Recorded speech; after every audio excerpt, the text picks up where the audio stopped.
Hello guys, WhatsApp, क्या हाल चाल। This is CA Nikunj Goenka, your tax mentor. CMA final direct tax students के लिए बहुत इंपॉर्टेंट वीडियो है। अगर आप जून 26 में क्लियर करना चाहते हो, नेक्स्ट 60 डेज आपके लिए बहुत इंपॉर्टेंट है। 60 डेज का एक सॉलिड प्लान आप लोग के साथ प्रेजेंट करने वाला हूं। नेक्स्ट 5 to 6 मिनट्स बहुत अच्छे से ध्यान से वीडियो देखिएगा। इंपॉर्टेंट चैप्टर्स बताऊंगा, इंपॉर्टेंट स्ट्रैटेजीज बताऊंगा, कुछ मिस्टेक्स बताऊंगा जो आप करोगे। अगर आप ये वीडियो कर देख लोगे तो आप वो मिस्टेक्स नहीं करोगे। अगर जानना है पूरा क्या है तो वीडियो को पूरा देखिएगा सर।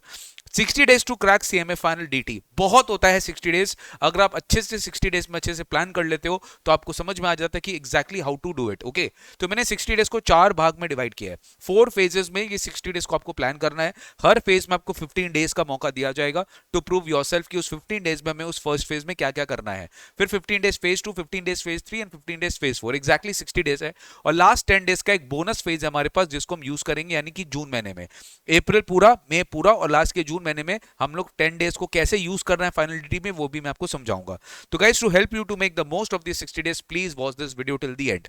पहला 15 दिन जो होगा वो आपका डीप स्टडी फेज होगा, यानी कि यहां पर आपको इन डेप्थ एकदम अंदर घुस घुस के प्रोविजंस को अच्छे से पढ़ने हैं और एकदम सॉलिड वाला जो है आपको चैप्टर्स के सारे कंसेप्चुअल नॉलेज हो जाना चाहिए। नेक्स्ट 15 दिन में आप चलिए इंश्योर करिए कि आपका सिलेबस जहां पे भी हो आपका खत्म हो जाए। You build strong concepts, cover the entire syllabus in detail and जहां पॉसिबल है अपना शॉर्ट नोट्स बना लीजिए। नहीं है तो टीचर का जो है रिविजन मटेरियल है वो देख लीजिए। मेरा फाइनल डीटी का पूरा रिविजन नोट्स रेडी हो चुका है। वेरी सून मैं आप लोग के साथ वो शेयर कर दूंगा और मेरे मैराथन में भी मैं वही फॉलो करूंगा, तो आपको बिल्कुल भी टेंशन लेने की दरकार नहीं है। थोड़ा दिन वेट करो, टेलीग्राम ग्रुप ज्वाइन करके रखो, लिंक डिस्क्रिप्शन बॉक्स में मैंने दे दिया है। वहां पे आपको अनाउंसमेंट आ जाएगा, पूरा का पूरा मेरा मैट का नोट्स आ जाएगा, रिवीजन नोट्स आ जाएगा। तो पहला 15 दिन आपको पूरा डीप स्टडी फेस करना बेटा। ये 15 दिन में इंश्योर करो तुम्हारा कोई भी कंसेप्ट लैग नहीं हो रहा है। सर बहुत सारे चैप्टर्स मिसिंग हो गए, तो उसके लिए मैं आपको बता दूंगा कि कौन कौन से कैटेगरी ए बी के चैप्टर्स कम से कम इंश्योर करना कि वो मिस ना हो। कैटेगरी सी के चैप्टर्स के लिए लास्ट में टाइम रखेगा तो ठीक है, वरना कैटेगरी ए बी के चैप्टर्स तो अच्छे से आपको कवर करके जाना है, जिसमें देखा गया कि मेजॉरिटी मार्क्स जो इंस्टीट्यूट क्वेश्चन पूछता है वो बहुत सिलेक्टेड चैप्टर से आता है। अगर अपने थोड़ा स्मार्ट वर्क करेंगे अभी इस टाइम पे तो डेफिनेटली ये अपने लिए बहुत ज्यादा काम का है। मैं इन स्टूडेंट्स के लिए बिल्कुल मैं उन स्टूडेंट्स के लिए बात नहीं कर रहा हूँ जो 75 80 80 90 वाले कैटेगरी में। भाई आप लोगों को तो सभी पढ़ना है, आप लोग कुछ भी छोड़ के मत जाओ, बट कोई मेजॉरिटी चंक ऐसे हैं जिनको 60 65 के बीच में भी वो खुश हो जाते हैं, उनको 75 80 85 नहीं चाहिए। तो भाई आप लोग के लिए मैं ये वीडियो बना रहा हूं कि भाई तुमको कुछ सिलेक्टेड टॉपिक्स जो है वो तुमको बात के लिए छोड़ना पड़ेगा। तुम अगर सोचोगे कि सारा का सारा टॉपिक्स मैं एक बार में खत्म कर लूं उसके बाद रिवीजन स्टार्ट करूं तो दिल्ली दूर है सर, लेट हो जाएगा। ठीक है, तो build strong concepts, cover the entire syllabus in detail and make your own note. Sir क्या क्या इंपॉर्टेंट चैप्टर्स है, ये वीडियो आपके पास रहेगा, फोटो बाद में खींच लेना।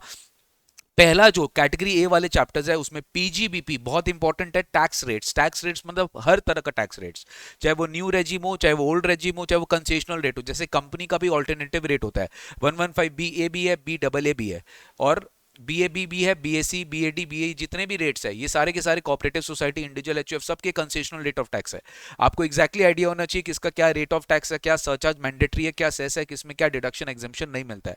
यहाँ से इंस्टीट्यूट बहुत अच्छा खासा एमसीक्यू आपसे टेस्ट करता है। Minimum alternate tax 115 JB, very very important chapter. Assessment of companies यहाँ से आता है, कंपनी से पूछा जाता है। पीजी टोटल इनकम का एक क्वेश्चन इंस्टीट्यूट पूछेगा जिसमें पीजीपीपी और आईएफओ सबसे ज्यादा मेजर चंक रहेगा। तो पीजीपीपी आईएफओ का अच्छा करेक्ट नॉलेज लेके जाना, एकदम बढ़िया से जो इंटरमीडिएट पढ़ा हुआ है उसको अच्छे से एकदम तगड़ा कर लेना और प्रैक्टिस भी अच्छे से कर लेना। जस्ट आपको इन्फॉर्म कर देता हूँ, मेरा प्रैक्टिस बैच जस्ट फाइनल का भी कंप्लीट हुआ है, जिसमें मैंने सीएमए इंस्टीट्यूट के जितने भी क्वेश्चन है लास्ट 7 8 टर्म्स में, प्लस आईसीए मटेरियल का जो मटेरियल का क्वेश्चन है चैप्टर वाइज मैंने सॉल्व करवाया है। और कुछ दिन में उसका एमसीक्यू सेशन भी आएगा यूट्यूब पर, एमसीक्यू सेशन भी आप देख लेना, आपको बहुत ज्यादा मस्त कॉन्फिडेंस आ जाएगा सर। तो अगर आप लेना चाहते हो प्रैक्टिस बैच तो आप ले सकते हो, मेरे वेबसाइट पे सब अवेलेबल है, with hard copy saviour book आपको मिल जाएगा सर। ठीक है, income from other sources bang on topic है, non resident taxation very very important. ICDS institute बहुत टर्म से पूछा नहीं है, इस टर्म में आया तो आपके एग्जाम में भी आ सकता है। टैक्स प्लानिंग से हर बार क्वेश्चन आएगा, अपील्स रिवीजन से हर बार क्वेश्चन आएगा। Transfer pricing DT double A तो भैया सुबह अल्लाह 25 से 30 नंबर का क्वेश्चन आएगा। और बिजनेस रिस्ट्रक्चरिंग, ये कुछ ऐसे चैप्टर्स है जिसको आप बिल्कुल भी सोचना भी मत कि इसके कंसेप्ट क्लियर नहीं है। ये सारे के सारे चैप्टर्स के कंसेप्ट आपके क्लियर होने चाहिए, एकदम टू दी पॉइंट होना चाहिए। यहां से बैंग ऑन आपका इंस्टीट्यूट कम से कम 60 नंबर का सवाल, 60 से 65 नंबर का क्वेश्चन यही सारे चैप्टर से पूछा जाएगा। देन आता है आपका कैटेगरी बी में, which is from MCQ bang on. Penalty से डेफिनेटली बहुत सारे एमसीक्यूज आते हैं, असेसमेंट प्रोसीजर से बहुत सारे एमसीक्यू आते हैं, अदर हेड्स हो गया जैसे इंटरेस्ट इनकम हो गया, डिविडेंड इनकम हो गया, एचपी हो गया, सैलरी तो कभी बहुत कम पूछता है, कैपिटल गेन हो गया, टीडीएस टीसीएस के एकदम नॉर्मल टॉपिक्स हो गए, ठीक है, रिटर्न ऑफ इनकम हो गया, एडवांस टैक्स हो गया, डिडक्शन अंडर चैप्टर 6 हो गया, यहां से भी इंस्टीट्यूट आपको अच्छा खासा एमसीक्यूज पूछता है। इनके बाद अगर आपको टाइम मिलेगा तो फिर आप सोचना सर्च एंड सीजर के बारे में, ब्लैक मनी एक्ट के बारे में, अदर टॉपिक्स के बारे में। अगर मैंने कुछ छोड़ दिया तो ये कैटेगरी सी में ऑटोमेटिकली चला जाएगा सर। फिलहाल अगर आप ये सब भी करके जाओगे ना तो बहुत ऐसा, trust me, category A B पे फोकस करिए। अगर आप कैटेगरी ए बी भी करके चलेंगे तो 60-65 मार्क्स आपका कहीं नहीं है फाइनल डायरेक्ट टैक्स में। सर ये तो फर्स्ट फेज हो गया। फर्स्ट फेज में हम लोग को ये कैटेगरी ए बी चैप्टर्स पे ध्यान देना है, वो आपने बता दिया, समझ गए, आगे बढ़िए। डे 16 से डे 30 रहेगा आपका फर्स्ट रिवीजन फेज। अब ये फर्स्ट रिवीजन फेज किन स्टूडेंट्स के लिए, जिन्होंने बहुत अच्छे से ग्रास्प अप कर लिया है, जिनका ये category A B topics clear हो चुका है। अब ये डे 16 टू डे 30 आपको फर्स्ट रिवीजन फेज करना है पूरे के पूरे आपके पर्टिकुलर वीडियो में, ठीक है। आई मीन पूरे डे 16 टू डे 30 आपको पूरा बढ़िया से रिवाइज करना है। Once everything is revise, strengthen weak areas, ensure clarity in all the provision. जितना ज्यादा रिवाइज करेंगे उतना ज्यादा रिटेंशन आपका स्ट्रांग रहेगा। तो डे 16 टू डे 30 आपको पूरे रिवीजन पे ध्यान देना है। यहाँ पे आपको पूरा का पूरा रिवीजन ध्यान देना है, इंश्योर करने की कंसेप्ट क्लैरिटी आ जाए। तो ये मैंने आपका पूरा सिलेबस कंप्लीट हो गया और आपने रिवीजन भी कर लिया कैटेगरी और कैटेगरी बी टॉपिक्स का। अगर टाइम मिला तो कैटेगरी सी को भी कर लिया। अब आता है सर रिवीजन प्लस रिवीजन के बाद आता है प्रैक्टिस एंड मॉक टेस्ट। अब आप लिखने की बारी है।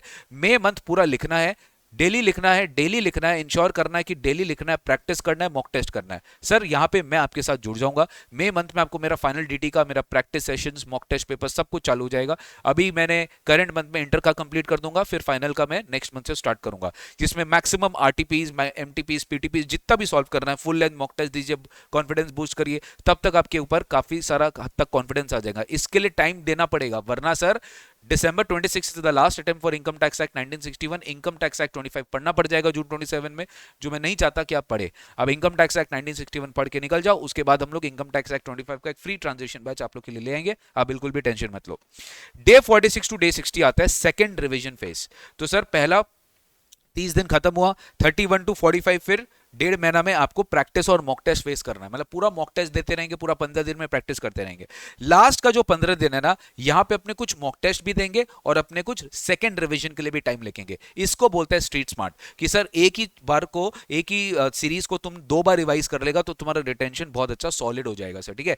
तो अगेन यहाँ पे आपको क्विक रिवीजन करना है। अगर आपका फर्स्ट रिवीजन में आपने सॉलिड छोटे छोटे नोट्स बना लिए, समराइज नोट्स बना लिए, प्लस आपको मेरा चार्ट बुक भी मिल जाएगा, तो वो आपको बहुत हेल्प करेगा ये सारे टॉपिक्स को रिवाइज करने में। कुछ इंपॉर्टेंट क्वेश्चंस मार्क करके रखिए। जब आप डे 31 टू डे 45 में रहेंगे, कुछ इंपॉर्टेंट क्वेश्चंस मार्क करके रखिए कि मुझे वापस से देखने हैं। इस तरह के एएलपी के क्वेश्चंस हैं, 94 भी थिन कैपिटलाइजेशन उड़ रहा है। ये तो मैंने कितना बार आप लोग को अपने वीडियोस में बताया कि ये सारे के सारे टॉपिक्स आपके एग्जाम में बहुत इंपॉर्टेंट आते हैं, ये करके जाना। तो डे 46 टू डे 60 हो गया आपका second revision phase. Quick revision with focus on retention, amendments and important sections. Important sections का लिस्ट मैं बहुत जल्दी आप लोग के साथ डिस्क्लोज कर दूंगा, जो फाइनल डायरेक्ट टैक्स में बहुत बहुत इंपॉर्टेंट सेक्शंस है ऑफ एवरी चैप्टर्स। तो वो सेक्शंस पे बैंग ऑन आपको अच्छे से पढ़ के जाना है सर। ये रहा मेरा सेकंड रिवीजन फेज, जो कि लास्ट 15 दिन में करना है विद ऑल्सो सम प्रैक्टिस, ठीक है। ये हो गया सर अपना, मई यहाँ पे खत्म हो गया। जून का जो लास्ट 10 डेज है ना, थोड़ा सा स्मार्ट रहना, कि ऑब्वियसली मुझे पता है कि फर्स्ट पेपर जो आपका रहेगा, आप उसके लिए पहले से 3-4 दिन पहले प्रिपेयर करोगे, बट फिर भी आपके पास जून में 4-5 दिन रहेगा। देखो डायरेक्ट टैक्स एक ऐसा टॉपिक है, थोड़ा लास्ट तक चला के रखना, सब्जेक्ट ऐसा जो थोड़ा लास्ट तक चला के रखना। कुछ इंपॉर्टेंट टॉपिक्स अगर बच गए आपके, तो बच गए मतलब कभी भी ये मत, ये भी मैं बता दूंगा, डोंट्स भी मैं बताऊंगा। डोंट्स बहुत इंपॉर्टेंट है, वीडियो को लास्ट तक देखिएगा प्लीज। सर लास्ट 10 डेज में आपको काम रिवीजन करना है, मतलब जो एक होता है ना कॉन्फिडेंस बूस्ट करेगा, जो इंपॉर्टेंट टॉपिक्स है, यानी कैटेगरी ए टॉपिक्स को आपको वापस से रिवाइज करना है। I repeat, category A topics को आपको वापस से रिवाइज करना है। तो कैटेगरी ए टॉपिक्स के लिए तीसरा बार रिवीजन होगा, that is in the month of June. तो कैटेगरी टॉपिक्स को अच्छे से रिवाइज करिए, स्मार्ट रिवीजन करिए, stay relax, revise, summary notes जो मेरे चार्ट बुक में भी मिल जाएगा, आप अपना खुद से भी बना लोगे। कोई भी न्यू टॉपिक मत छेड़ना, कोई भी नया चीज मत देखना जो तुम देखे भी नहीं हो, तुम्हारा कॉन्फिडेंस लूज हो जाएगा। एंड फोकस खाली एक्यूरेसी पे, कि जो भी आता है अच्छे से आता है, अलग से एक्स्ट्रा चीज कुछ नहीं आता है, जो भी आता है वो अपने अच्छे से करके जाएंगे। अब क्या करना है सर, अब क्या करना वो तो मैंने बता दिया, क्या नहीं करना ये भी मैं आपको समझा देता हूं। सर बिल्कुल भी न्यू टॉपिक्स को लास्ट डेज में मत टच करिएगा। कैटेगरी सी का टॉपिक्स नहीं हुआ, कोई बात नहीं, छोड़ दो। कोई भी टॉपिक नहीं हुआ लास्ट के कुछ दिनों में, लास्ट के 15-20 दिनों में मत करिएगा। Don't skip revision for new study, ठीक है। ऐसा नहीं हो कि सर नया टॉपिक पढ़ रहे हैं, रिवीजन स्किप कर दिया। रिवीजन ज्यादा इंपॉर्टेंट है, उस पर ज्यादा फोकस करना। प्लीज मॉक टेस्ट जब भी मैं लूंगा नेक्स्ट मंथ अनाउंस कर देगा, अभी इंटर चल रहा है, नेक्स्ट मंथ फाइनल में हो जाएगा, तो प्लीज मॉक टेस्ट अच्छे से दीजिएगा प्रॉपर डिलीजेंटली, और उसके लिए व्हाट्सएप ग्रुप अभी से ज्वाइन करके रखिए, लिंक मैंने डिस्क्रिप्शन बॉक्स में दे दिया है। Don't rely only on passive reading. काफी स्टूडेंट्स होते हैं खाली पढ़ लेते हैं, पढ़ लेते ओवरली, बस हो गया, प्रैक्टिस करता नहीं है, बस क्वेश्चन देख के क्या हो गया, ऐसे नहीं करना। आपको क्वेश्चन लिखना पड़ेगा, राइट करना पड़ेगा, राइटिंग स्टाइल हैबिट इवॉल्व तभी होगा जब आप ज्यादा से ज्यादा लिखोगे। Don't keep amendments. मैंने अपना फाइनल डीटी का अमेंडमेंट वीडियो आपके साथ शेयर कर दिया है, आप प्लीज उसको अभी देख लीजिए, नोट्स आपके लिंक ड्राइव लिंक में है और आपके टेलीग्राम ग्रुप में भी है। Don't compare yourself with others. अपना कभी सेल्फ रिस्पेक्ट डाउन मत करना by comparing yourself with others. किसी और का पढ़ने का स्ट्रैटेजी अलग है, कोई कुछ नहीं छोड़ के जा रहा है, भैया वो 80-90 मार्क्स अटेम्प्ट कर रहा है, 80-90 मार्क्स सोच रहा है, तुमको नहीं करना, तुम 60-65 में खुश है, ठीक है ना, दैट्स इट। तुम ज्यादा इतना मत कंपेयर करो बाकी लोग से, ठीक है। विदाउट प्लान स्टडी नहीं करना, मैंने आपको बेसिक प्लान दे दिया, आप थोड़ा सा अच्छे से प्लान करिए कि इस चैप्टर को मैं इतना दिन में कर लूंगा, इस चैप्टर को मैं इतना दिन में कर लूंगा, इस चैप्टर को मैं इतना दिन में कर लूंगा, तो मेरा 15-20 दिन में कंप्लीट हो जाएगा।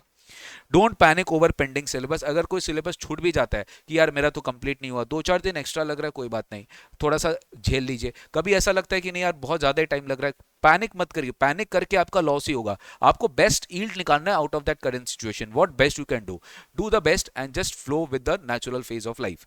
Don't ignore presentation and writing practice, ये बिल्कुल नहीं करना है, राइटिंग प्रैक्टिस करना पड़ेगा फ्रॉम द नेक्स्ट मंथ, उसके पहले अभी तैयार हो जाइए सॉलिड तरीके से, रिविजन करके और प्रॉपर तरीके से इन डेप्थ स्टडी करके। और लास्ट में भाई सोना मत भूलिएगा, हेल्थ का ध्यान रखना मत भूलिएगा, that is the utmost priority which I think before anything ये करना है।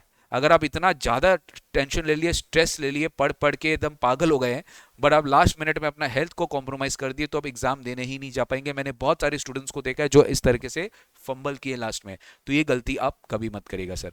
मैं हमेशा आपके साथ रहूंगा, अब बिल्कुल भी टेंशन मत लेना, लास्ट तक डटे रहूंगा। मेरे इंटर DTIDT फाइनल DTIDT वाले सारे बच्चों, मैं आपके साथ डटे रहूंगा। आपने मेरे से क्लास लिया नहीं लिया मुझे उससे फर्क नहीं पड़ता है, आप मेरे यूट्यूब चैनल में सब्सक्राइब हो, दैट इज इंपॉर्टेंट, मेरे फैमिली के पार्ट हो आप। कुछ राइटिंग टिप्स सर दे दीजिए लास्ट में जाते जाते। प्रॉपर फॉर्मेट हमेशा अप्लाई किया करो, कोई भी डीटी का आंसर होता है ना, उसमें सबसे पहले आपको रेलेवेंट लॉ लिखने पड़ते हैं, यानी प्रोविजन क्या है, फिर केस स्टडी का जो केस है वो समझाना पड़ता है कि ये केस है, फिर उसको रिलेट करके कंक्लूड करना पड़ता है। ये एक बेसिक हैबिट लगाओ, जो भी केस स्टडी बेस्ड क्वेश्चंस आते हैं उसके आंसर्स ऐसे ही लिखे जाते हैं, लॉ में भी यही हो। आंसर्स को कभी बढ़ा चढ़ा के लिखने की रिक्वायरमेंट नहीं है, शॉर्ट लिखिए, टू दी पॉइंट लिखिए, क्लियर लिखिए, बट इसका मतलब ये भी नहीं है कि यस नो में जवाब दीजिए, आपको प्रॉपर बैकग्राउंड रीजनिंग के साथ लिखना पड़ेगा। कीवर्ड्स हाईलाइट किया करिए, कभी कोई जैसा आपको ऐसा है कि आपको कीवर्ड्स है अच्छा लग रहा है तो आप हाईलाइट भी कर सकते हैं। स्टेप बाय स्टेप लिखना है, डेली राइटिंग प्रैक्टिस करना है। नीट प्रेजेंटेशन बहुत इंपॉर्टेंट होता है भाई, नीट मतलब ज्यादा काटा कुटी अच्छा नहीं लगता है। तुम खुद सोचो, तुमको काटा कुटी वाला पेपर मिलेगा तो तुमको मजा आएगा क्या पेपर चेक करने में, वही चीज एग्जामिनर के साथ होता है। एंड लास्टली ऑब्वियसली जो 3 घंटा है वो बहुत इंपॉर्टेंट होता है, टाइम मैनेजमेंट इंपॉर्टेंट है, ये सब कुछ आपका मॉक टेस्ट में केटर हो जाएगा। अगर आप मॉक टेस्ट डिलीजेंटली दोगे तो ये सब कुछ केटर हो जाएगा सर, ठीक है ना सर। तो दैट्स इट गाइस, आज के लिए इतना ही। आई होप आपको ये मेरा जो रिविजन स्ट्रैटेजी है, मैंने जो भी आप लोग के लिए वीडियो बनाया आपको पसंद आएगा। पसंद आएगा तो शेयर करिए, सब्सक्राइब करिए। देखा गया कि बहुत सारे बच्चे सब्सक्राइब नहीं कर रहे हैं, खाली वीडियो देख रहे हैं, ये गलत है, पाप लगेगा, वो बता रहा हूँ, पाप लगेगा। बहुत मेहनत से वीडियो बनाता हूँ, कंटेंट बनाता हूँ आप लोग के लिए, ठीक है। चलिए, थैंक यू सो मच, अच्छा लगा हो तो शेयर जरूर करिएगा। Take care, all the best.